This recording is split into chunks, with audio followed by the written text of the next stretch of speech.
be focusing on some of the matters being raised, talked about, if you will, at the ongoing National Economic Summit Group, NESG. And so we'll start with this report to just highlight some of the issues we intend focusing on, and we'll continue after that. For joining us as well. Thank you. And lastly, the interactive session was as interesting as expected. The Vice President, Namadi Sambo, spoke to the audience about progress made in infrastructural development. The Minister for the Economy and Minister of Finance, Okonjo-Iweala, on her part, believes that gains recorded by government is mainly as a result of macroeconomic stability as well as fiscal discipline.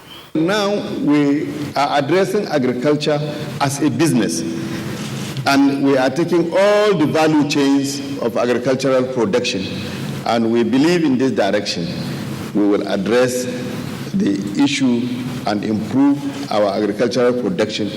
Then also the infrastructure.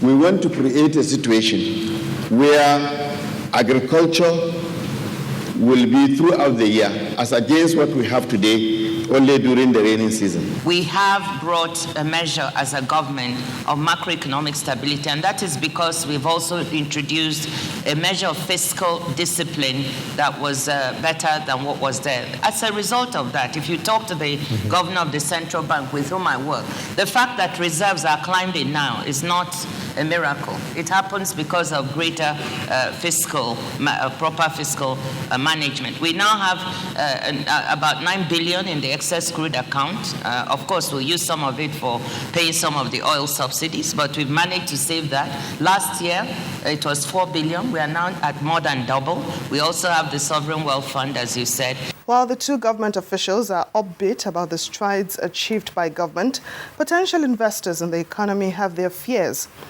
bordering on security, corruption, and the ease of doing business. Some others are mindful of the necessary laws that need to be implemented that will make doing business in the country more transparent. We think there are some laws we need to look at. The titling law, the Land Use Act, for instance, in Nigeria, the titling laws, the foreclosure laws. People blame banks that the banks don't lend. But we have so much land in this country that is not monetized because of certain laws we have. So we need to deal with some of these issues because they can truly change things very significantly for the country. Areas of concern that new investors invariably focus on. Those three areas are security, corruption, and the ease of doing business. So, putting aside infrastructure, those three issues, security, we know around us what's happening, but the impact of that, I think, has yet to be seen. The ease of doing business, the kind of regulatory issues that we talk about, the multiplicity of different agencies. The oil sector, Nigeria's cash cow, is also a contentious issue. Here again, government is taken to the task on issues bordering on scam in subsidy program, the petroleum industry bill, as well as the contentious issue of deregulation. Any good economist will surely accept that the answer for our faster growth and realistic growth in that sector is to deregulate it. And so therefore, that is a policy that as an administration we believe in.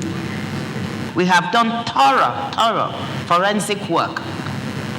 It has yielded changes in the way that we verify payments, slowed it down. It's painful, but we've done it.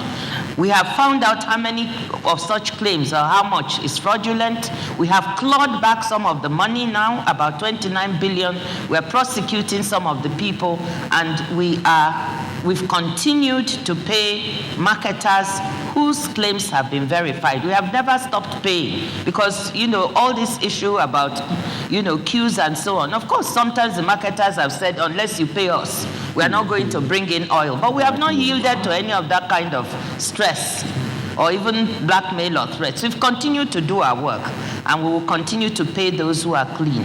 The Nigerian Economic Summit, which has held for the past 17 years, is the largest national gathering for discussions on economic issues and is jointly organized by the federal government, represented by the Ministry of National Planning, and the Nigerian Economic Summit Group, representing the private sector. Also, there you have it. Some of the matters raised. Mr. Eghes Eyieyen joins us now. He's an economist. Thank you for coming on this morning. Morning. Well, eventually, I mean, this is the 18th one, as a matter of fact, come to think of it. And it's aimed at improving the economy. But maybe from your perspective, but what is the one thing you like to see them focus on event at the end of the day, such that we could say, okay, this is what we want to do. This is the key area that the economy should, or the country can focus on, so that to improve or move us forward, if it exists for you? Well, let me start by saying that, the temptation is to think, why do we have this annual ritual of Nigerian Economic Summit? This is the 18th one, and from year to year, we see some of these issues being raised. But let me address that issue by saying that it is a good thing that we have this kind of forum. For example, the World Economic Forum holds annually in Davos, and is also some kind of an annual ritual. So it's important for the private sector to engage meaningfully with the government, share ideas, and help, give some feedback as to where they believe the economy should go. So I want to disabuse people's mind from the fact that maybe it is not necessary. Here we go again, kind of thing. And over the years, the forum has made serious input into policy, government policy, economic policies. And for example, this issue, the increasing emphasis we've seen on infrastructural development is, one can say is a direct result of the lamentations of people during the economic summit over the years. So I think it's a worthwhile forum. Now, as to what area they should, maybe the focus should be upon. Well, the theme of this particular conference, gives an indication of what the concerns are.